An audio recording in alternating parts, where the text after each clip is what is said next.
Welcome everyone. We are definitely excited to be back for another in our series of monthly cyber conversations. I'm definitely looking forward to the outcome of these conversations, and definitely for those who are watching, no doubt you too are anticipating quite an insightful conversation.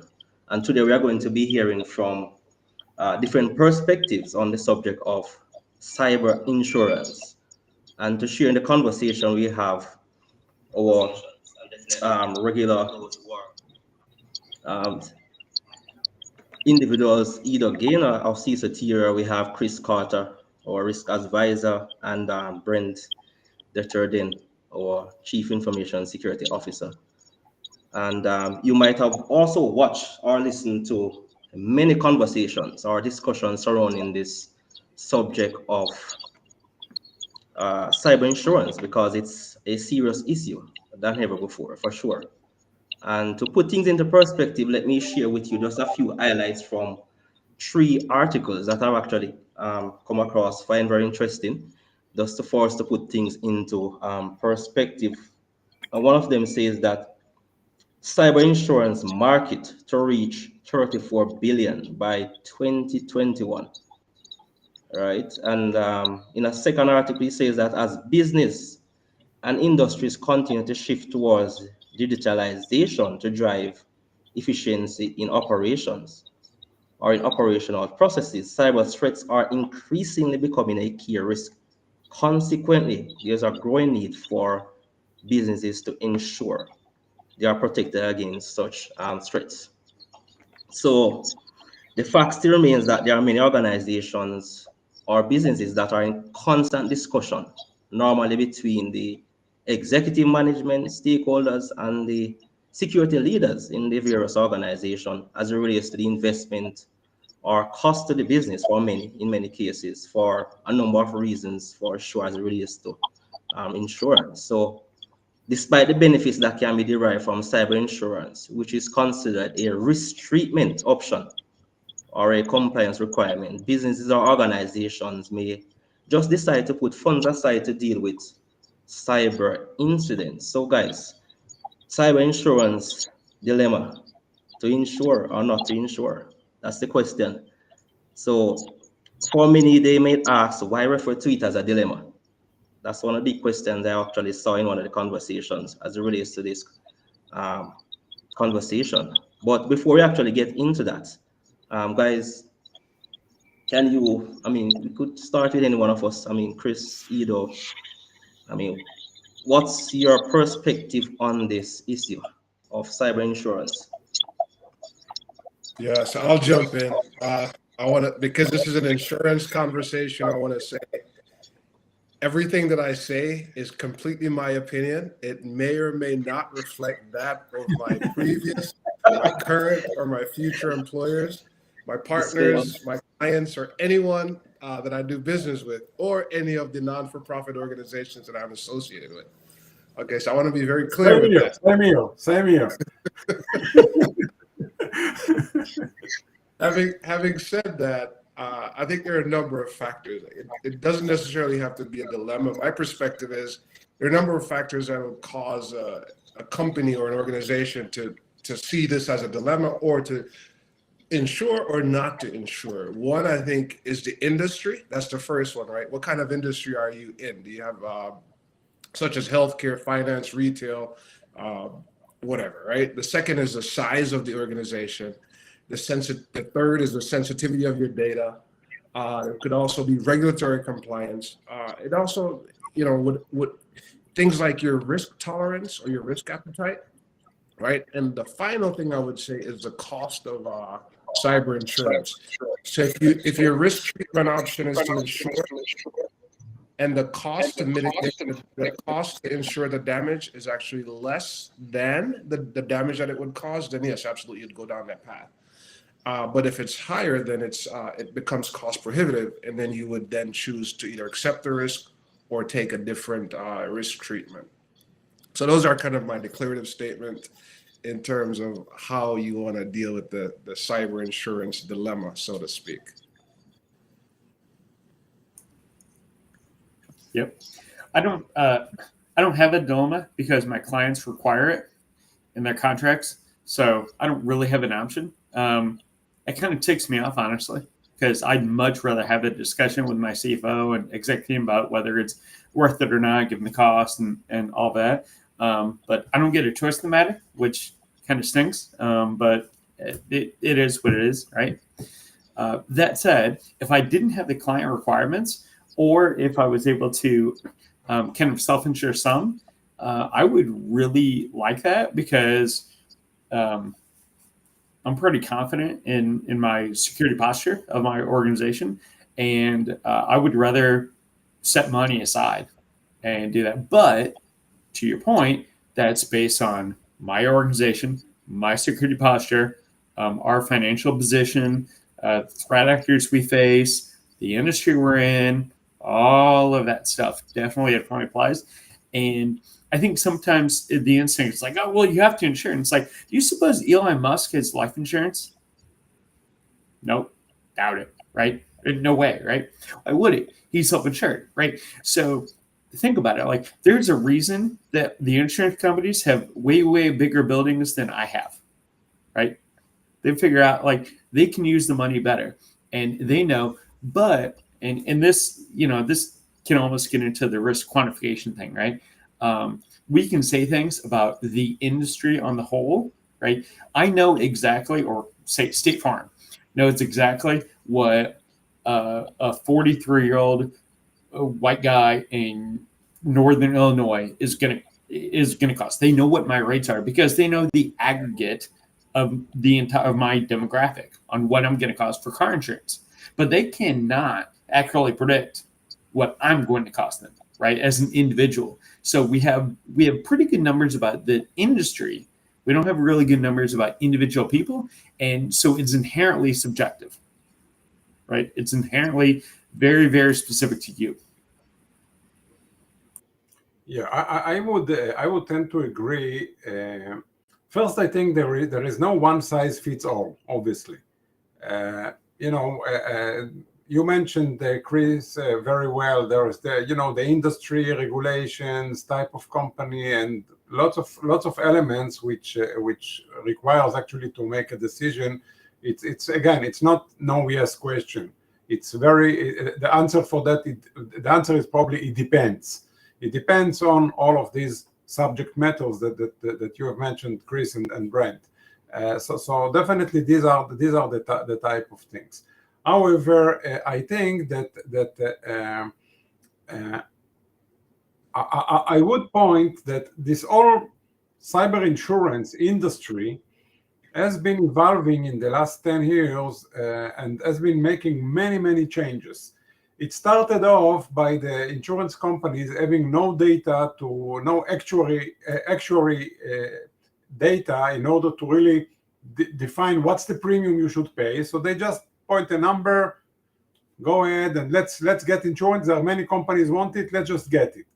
Until they started to be hit. And then they started to need to pay. And they found out that it's not as easy as that. So great, they got some money, but now they need to pay, and it becomes a non-profitable business. So now they totally changed their whole business, and now they increased significantly the premiums on one end. On the other end, they also require you as a company to be insured to respond a set of questionnaire with tons of questions. You do that, you don't do that, you do that, you don't do that. Obviously, these questions, they don't care if you do it or not. They just care that when the time will come that they need to pay, they will say, hey, but you said you have that and you don't have that. That's now, so we don't need to pay. That's how it works practically in many cases. So that actually brings me to the point where I'm saying, hey, why do we need an insurance? You mentioned, right, life insurance. Why do you want an insurance? And in this case, I would say even more than that. Let's assume for a second that we have perfect security. Again, no one has something like that, obviously, but let's fantasize that we have an amazing security, almost zero chance to get breached. Now let's take it even one step further. Let's assume that we have a an amazing ransom protected backup system. Ransom protected, so no way, no one can get to your backup. And your all recovery, you know that you can bear, 2 hours recovery time. And you know that whatever the case would be, you always have an option with a BCP, DR, backups all together within 2 hours. All of your data, you just lose 2 hours of data, and that's about it. You are up and running again. Okay. Again, we're I'm not fantasizing. Okay, but if that's the case, why to insure? I don't need to pay a penny. Well, because I can bear 2 hours of loss of production. I have everything in place. Okay, so now let's get back to reality. Getting back to reality means, okay, let's see what out of these elements that we all agree that if you have them, they would be great, you don't have. And now you start to really look into each one of them and say whether I need or not. Now, again, a decision for insurance, sometimes it's a political decision. I just want to know that I'm covered. There is someone else that's responsible for that. When I speak to the board of directors, we are covered. We have insurance. But from a professional point of view, it's not always, in my opinion, there are many cases now that the premiums went high big time that you are not necessarily need to have. Now, obviously, you can reduce, and actually, we got to know each other by you, Brent, putting a post about the dilemma about insurance. I remember that I don't remember how much, but you reduced in what, 40% or 60%, you reduced the premium. 33%. 33%. Yeah. So you now, how would you reduce the premium? You would tell, but it's probably because you just proved to the insurance company that you have this and this and this and this. So why you should pay so much if you're already doing all of that? So they then realize it. They don't want to lose you. Yeah, I'm a really good deal for my insurers because they lined up to take my money. Because but to your point, like what I did was with cyber insurance, it's the underwriters actually have a decent bit of sway. They have a decent bit of influence. So I dealt with the emotion of trust. They trust me. They trust my program. They were confident, and they're like, I'm not going to lose money on this guy. I'm not going to lose money in his program. I will gladly take his premiums, right? And at the same time, like a part of it, it's kind of like life insurance, right? Like even if you're rich, some people still carry life insurance because it makes them comfortable. So that's kind of a thing, right? I mean, if your board of directors, it's not necessarily all about logic and reason, but it's about like if my CEO, if he's a risk adverse guy and he wants to have the insurance, okay, right? Then that's up to him. It's his company, right? He can do what he wants. And that plays into it too. Like part of insurance is an emotional thing, right? And we have to acknowledge that. So like, I'm not mad, but if you ask me, if like, independent of the client contracts, would you buy cyber insurance? I don't know. I would not. And like I said earlier, I think in a lot of cases, it's because of your industry or the complexity of your organization. And insurance companies, they don't make money on the premiums. When they take your money, they invest it, right? Yeah. Grace, we lost you. Yeah, we lost. So I'll finish the sentence. Money in the premiums, they take the money, they invest it, and they make the money on the investment returns, right? And that works well. So Chris, I finished your sentence for you.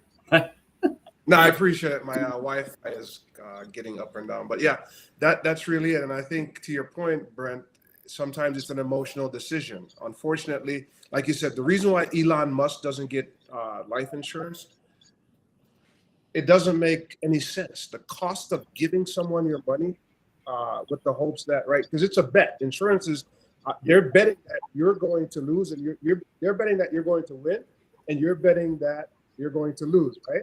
And if that calculus works out in your favor, then you lose it. Why would Elon Musk take the money and invest it in insurance, or spend it in insurance where he could invest it somewhere else, right? Yes.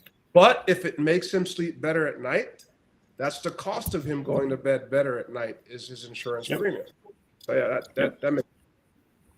So we are getting to the point where insurance, it's not a professional decision, it's an emotional decision.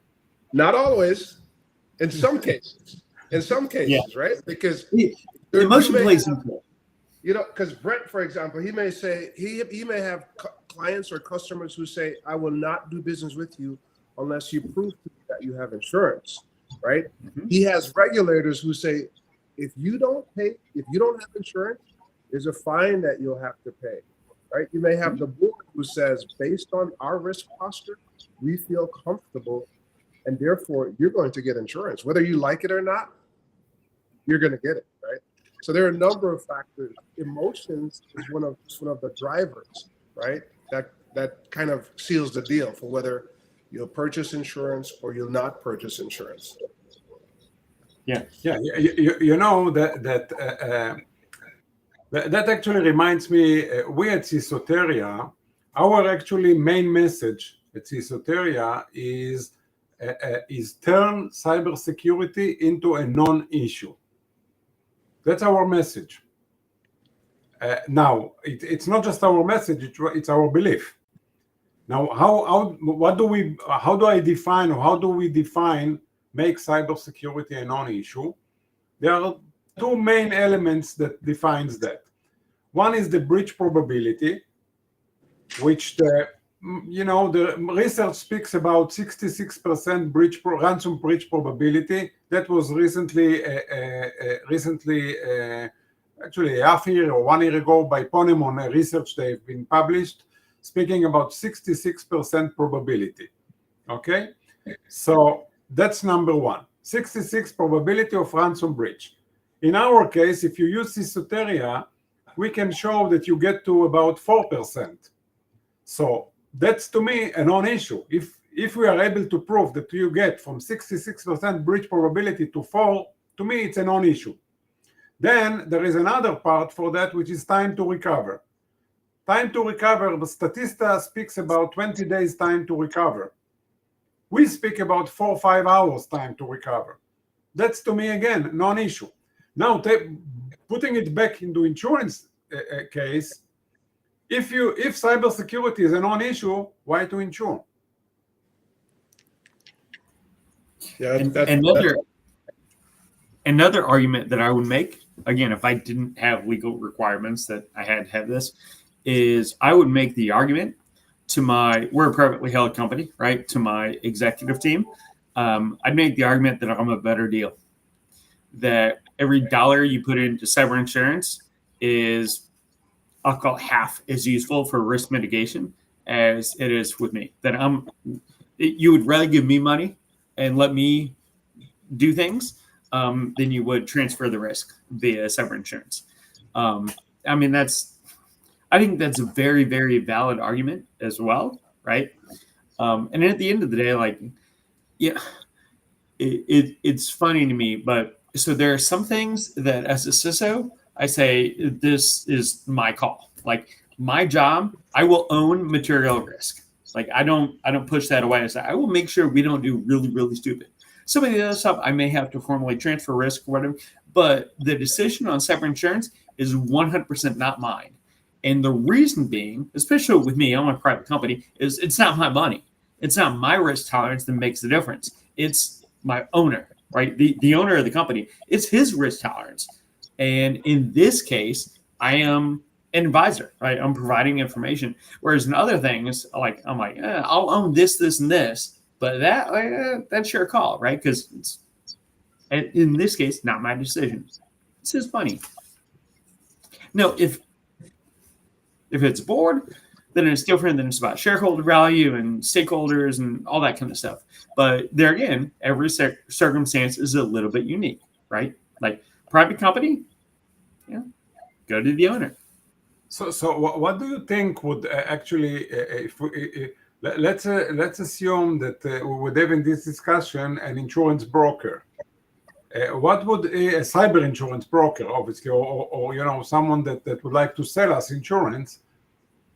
Because I think we are all in agreement that professionally it's not necessarily a real need, actually. So there is no dilemma practically. Besides, if the owner of the company, as you said, just decided that they want it, fine. But I would rather take the money and I don't know, put it in Sisoteria, wherever. That's right. But So- what would you think? Would that in that So case? if I'm a broker, I'm going to talk about the impact, and I'm not going to talk about the likelihood, right? So it's not selling with FUD. It's not fear, uncertainty, doubt, but it's like, yeah, but it's that tail thing that you never ever thought of that can just kill your company. Like, it happens. You're like, yeah, it does. But like the flip side, but then you're appealing to the emotion, right? You're appealing to the emotion of saying, yeah, but you could lose your company. And it's like, well, yeah, you could, but I mean, do you get on a flight? Yeah, I mean, if you want to, like, I only sit in my seat. I have a job as a CISO because someone at some point took risk, right? And they accepted a certain amount of risk, and it paid off, and it paid off again and again and again, right? And then we have a company that gets to employ a CISO, which is great, right? Good for me. But so, like, if you're selling insurance, I think you talk a lot about risk reduction and risk mitigation, and you don't talk a lot about risk acceptance. That's how I would sell it. Yeah, and I think, again, there are other factors, but I always look at, the decision to purchase insurance is based on your appetite. And what I remember, I forgot where I was explaining to someone that, look at your appetite, right, as driving down a highway, right? And there's a posted speed limit. It says, 80 miles per hour, right? And then, so that's your appetite, driving on the highway, and you've taken on the risk of going 80 miles per hour. Your tolerance now says, you know what? I think I can deal with the ticket if I get one, because I need to get to work on time, right? So I am going to go 105 miles per hour, right? If I get a ticket, I'm willing to deal with that, right? So it's based on, right? It's based on not only your emotional state, but the situation that you find yourself in, the industry. There are a lot of factors, right? Emotion, again, is a critical part. It's not the key ingredient. So that's one thing to keep in mind, right? What is your risk appetite? What is the tolerance? And like Brent said, if I'm willing to go 105 miles per hour and deal with the ticket when I get it, well, take that money and invest it in something else or just save it. And then when you get the ticket, you pay for it. And in some cases, right, that's how you really have to come up with that calculus, right? You talked earlier about, your mean time to recovery or your recovery point objective. Mm-hmm. If you assume breach, right? Let's say you're an organization that said, you know what, I assume breach.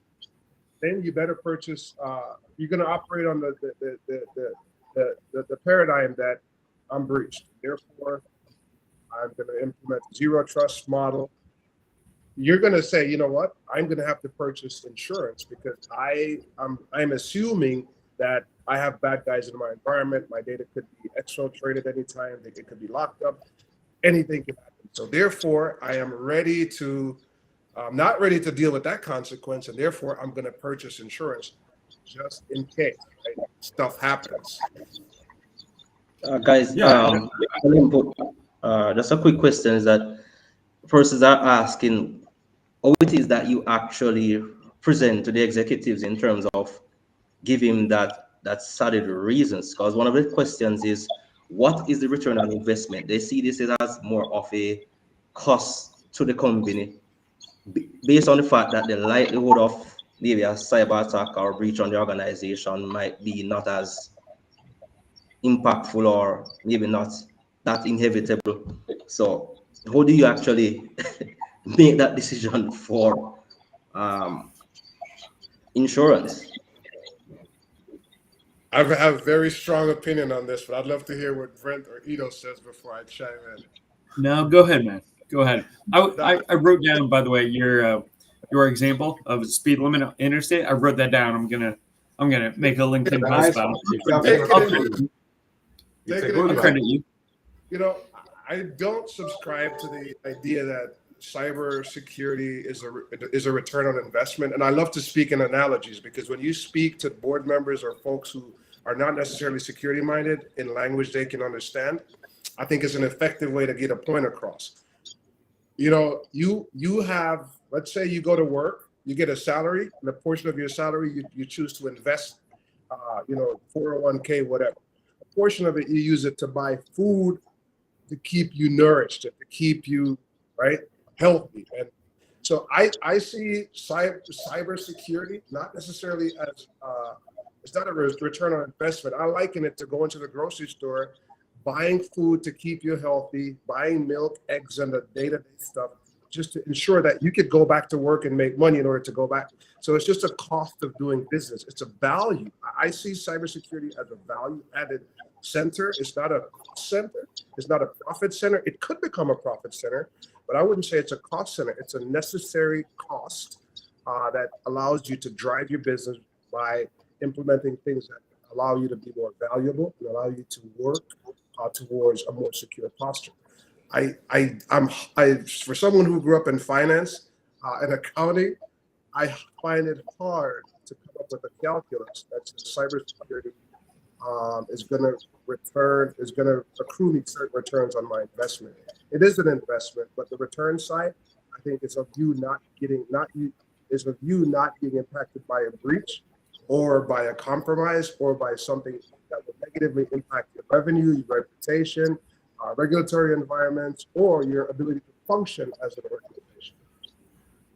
Yeah, I would actually, I'm not sure if the term return on investment is the best term for that, but I would bring another point to what you just mentioned, Chris, which is cyber can become a business enabler.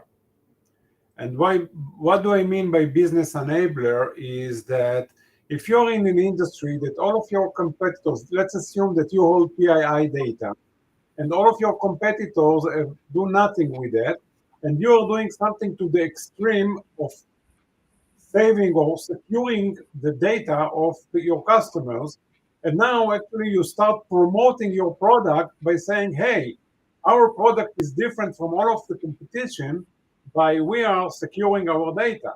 Now, this is in a way ROI. This is actually, that brings, if that is really the case of this industry, again, it's an hypothetical situation, but we do see it, by the way. In some cases, in some industries, we definitely see things like that, where security can become some sort of a business enabler.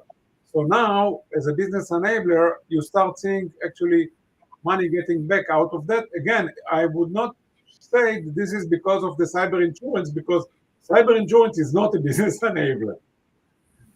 Right. So, and Chris, so to this extent, like, if I'm going to spend $100 on a product and I end up spending 80, do I get to write a plus 20 in my checking account? No. Right. So from an accountant perspective, yeah, I'm a cost, right? But from a business enablement perspective, right, I do 4 ways. I do compliance, cost avoidance, catch the bad guy. That's cost side. But I also increase efficiency and enable sales. Now, can I put an accounting line item in there that says that? No. Can I tell a story to my ELT or my board that says, hey, can the sales team go, hey, listen, Brent and security really helped push this across the line, really helped sell it. Like, he made them comfortable, which is in emotion, right? He made them comfortable, and oh, that reduced cyber insurance over here. Oh, that enabled this sales over here. Oh, this current client, they are easier to work with because we partner with them so well, right? And when everyone is talking the same kind of language, then yes, accounting-wise, we're a cost. Like, my budget gets spread across the entire company as a cost per employee kind of thing. But from a emotional perspective, security is an enabler, right? So accounting-wise, totally agree. Emotionally, I'm enabler. I say it's a value center. It's a value center, right? There you go. It's a value added. It's not necessarily a cost or a profit center. And to your point, I think a lot of times you may have you can embed cybersecurity in your product to enhance the value of the product. So if you're securing data, for example, but then you have a capability within your Cyber Fusion or your SOC that you could then transfer that capability into your product and embed it in your product and use it as a marketing tool, yes, you're adding value there. But I should probably not go down the accounting rabbit hole, but purely from an economic value perspective, absolutely. I think cyber can be a value added cost center. It can also be a business enabler. But return on investment, in the pure sense of the word, that's a very difficult calculation. Yeah, so I do not disagree. But I'm going to hold my accounting background and say it's not. You cannot. You could do it, but the cost versus the benefit of doing that calculation is not. The return on investment on that is not worth it. Yeah. And hey, if anyone listening needs secure call center services, I know a guy. And then we'll flip this, and then I'm enabling sales. Everyone's happy. You know. Now it's a sales center. Now cybersecurity is a sales center, right? It's a marketing center. You know what? So this applies to cyber insurance. It applies to enabling sales, and applies to all this. I was a seller guy, right? I was into sales, which people who were like seller for a vendor and the big CISO, there's like one of us. It's like me, as far as I know, right? But sales is not a dirty word. Sales is empathy and understanding that people respond to their incentives, right? And so that is all about enabling the business, all about increasing efficiency and being the yes, how guy, not the no, and all that kind of stuff. Like that's sales. What I also call it is, being a reasonable human being and helping other people get what they want, right? And so you help the business, and then, that's generally good. And hey, doing that saved me on cyber insurance a lot, right? So it's and we kind of got off topic a little bit there, sorry, but there we go.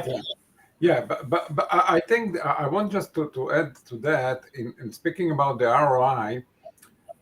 Again, let's take an assumption that we have a company, we have no security in our company, almost nothing. We have maybe a firewall, antivirus, and that's about it. And even them, they are not maintained properly.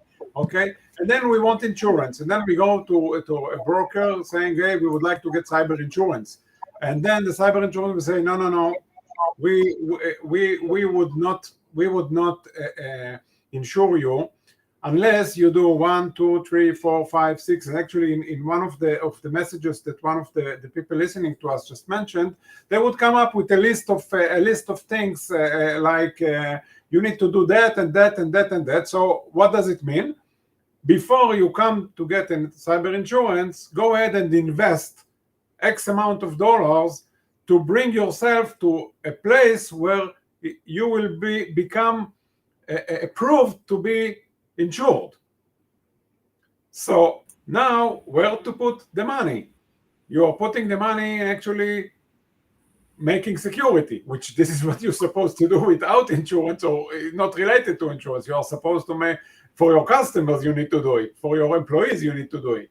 So now you put money into deployments, implementation, reducing your risk, and then comes the question about the insurance. Yes, no, to do it or not to put it. So I think it's all together, and that really relates to the ROI or not sure about it. Yeah. So cyber insurance is not a slam dunk. It's not a definite yes, and it's not a definite no by any means. And you know what? So people used to say that early on, I guess early on being 3 years ago in cyber insurance or whatever, that people would not invest in the security program, and instead they're like, oh, we got insurance.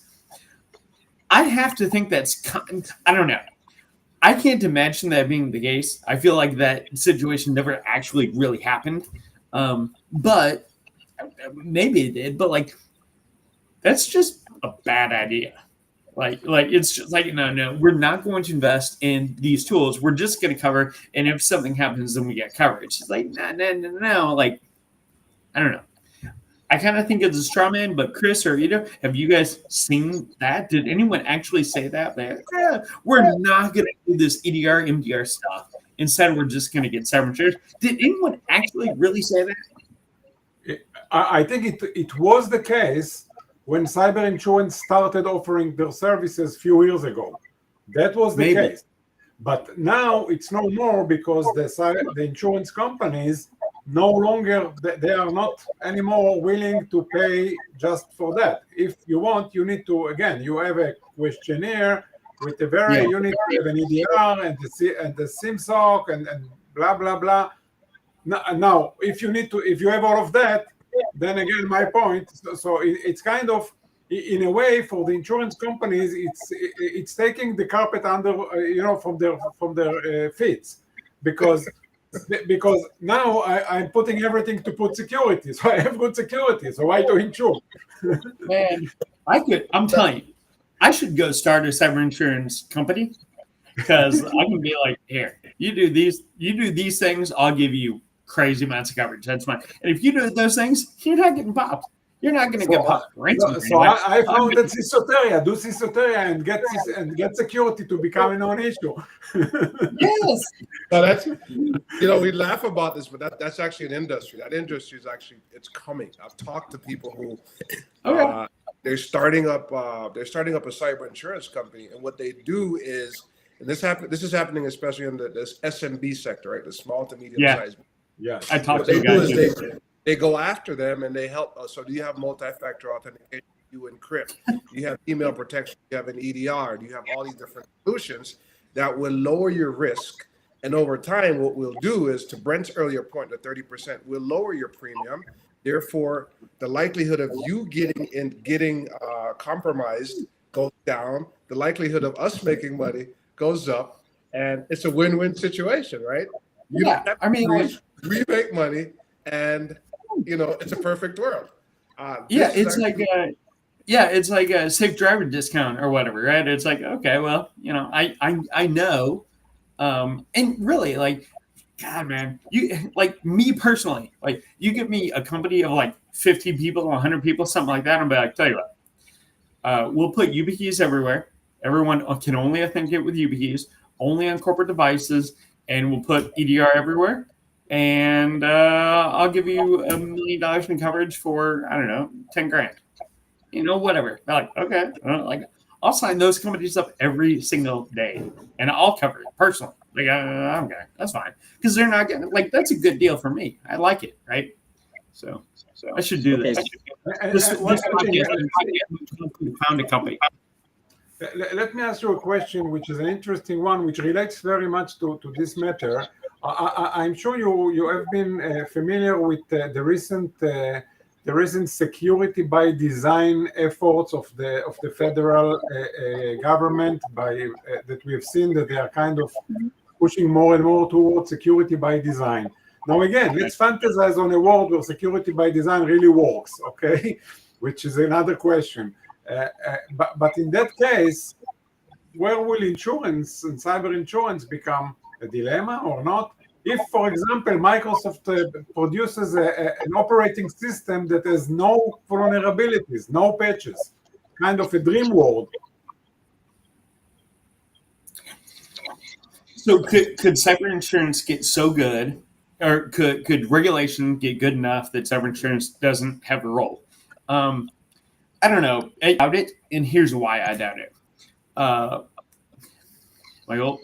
going to put this as my tagline on LinkedIn. Significant risk reduction is simple, easy, and cheap, right? MFA is not hard. It's simple. It's easy. Simple as the technology statement. Easy is a people process statement, right? Yet, what percent does it? Like, not much, right? I think last year Microsoft said like 20% of orgs had MFA at all, let alone full coverage. So, to some degree, I'm kind of okay with that, because like it creates this entire industry that I'm making a living off of. But like, I don't think, because there will always be instances where people are just checking a box and not really doing what they have to do, right? And I don't think the solution to security is more box checking. Yeah. Okay, And great. I think one of the other things to consider is, people are always, we have a saying where we say people are the weakest link. I would say people are the most attacked vector, right? So even if Microsoft comes out with a perfect solution, vulnerability free, all the bells and whistles and all the security things you could think about, I will always go and click yes on my multi-factor authentication token when I didn't try to log in, right? So the risk, or I may, I have a YubiKey right here with me. But the thing is, if I lose my YubiKey or there's someone looking over my shoulder, I'm always vulnerable. People are always, and there's that slight risk, that 0.1% that this may happen because we're humans. We're not angels. We're not robots. And we're always prone to being attacked. Social engineering, whatever, right? So, whatever. Something will always happen. YubiKey is about the only time, I think maybe about the only time, that I will use technology to fix the people problem, right? I try to, I'll use technology to fix technology problems and people to fix people problems. But every now and again, you're like, I'm gonna fix the people problem with that technology. So it can happen. It's just generally not a good idea. Yeah, but I agree. There's always that. And, like in my case, right? We were in call centers in the Philippines, in other places, but big time Philippines. That's where I'm sitting right now, is in the Philippines. And if I shut down all the cyber stuff or make the cyber stuff really, really hard, which is what I've done, then people just bribe. They bribe legitimate users with YubiKeys, with all this stuff, to do bad stuff. And it's like, well, how do you combat that? It's like combat human nature. Like, dude, I appreciate the amount of confidence that my company gives me, but I can't prevent human nature. Like, human nature is going to happen, right? So, yeah. I mean, I think the question is really the magnitude of the cases. Again, when I say cybersecurity non-issue, it's not explicitly non-issue. It's implicitly non-issue. It's, as you mentioned, human beings will always continue to be human beings. And there are going to be bad guys. There's always going to be bad guys and good guys. And there are going always to be things which work better and less. No question about it. We are not going to change the human being, the nature. But we are able to reduce it. Now, I think, by the way, that the combination of the security by design, which again, it's a fantasy today, and again, it's really hard to, but by the way, their vision is why cars can be almost a 100% safety, at least basically before you put the human inside the car. But and technology software cannot be that way. So I think that the combination of security by design with the focus on processes, which this is also one of the things that I've been very much voting into, is putting everything in processes, whether it's technology. You need to have, even for technology, you need to have good processes. On second end, and the third one is the human being. So taking this all together, you can reduce the risk and cybersecurity and put it, as I call it, put the genie back in the bottle.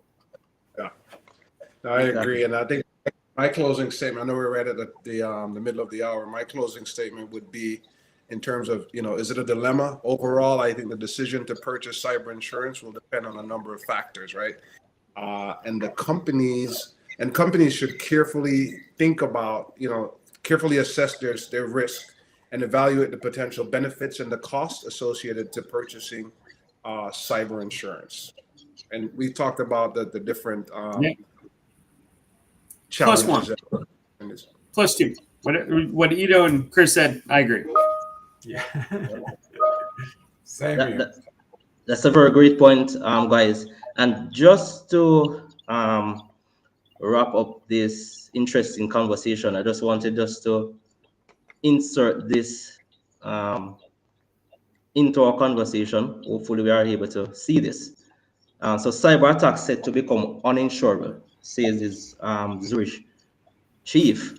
So very important is the fact that regardless of the insurance coverage that we might have, whether or not we insure or decide not to insure, cyber attacks are on the increase. Therefore, as organizations, as companies, businesses, it's our responsibility to ensure that we have all the necessary plans in place to deal with the impact or the likelihood of whatever cyber attack, cyber incidents that can actually affect the productivity of an organization. So guys, any final words before we? That's my former boss. And I agree with him. I would just I would just say that you know, when you refer to the status of the industry, and we have discussed it, I believe, in one of our previous sessions, we have said that it's ridiculous that we are putting more and more in technology and there is no results. And this is what actually comes up in out of this message, that attacks are going, it's kind of, it's a fact of life, and we need to face it, and we need to remember it, and insurance will not even be able to deal with it.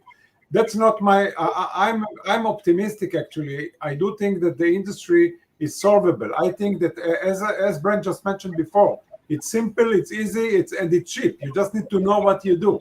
That's about it. And if you know what you do, you can reduce breach probability and recovery time. And by the way, we have seen it in customers' cases. We have seen it. So I don't think it's by nature to have attacks and to keep on being in this situation. It is a requirement for the industry and education. People need to be more and more involved. People need to be more and more understanding how to emphasize on the processes and technologies, and not just technologies. So to have this whole combination all together in one end, and it's a full effort of everyone to do. And the last thing which I would like to mention is that the CISOs need to move on and start speaking the management language, speaking risk in dollar values and not in technology values. So guys, there you have it. It's a very insightful conversation, and we look forward to yet another in the series of our monthly conversation. So guys, have a great day or a great evening, depending on where you are. Bye, guys. Thank you. Bye. Thank you, everyone.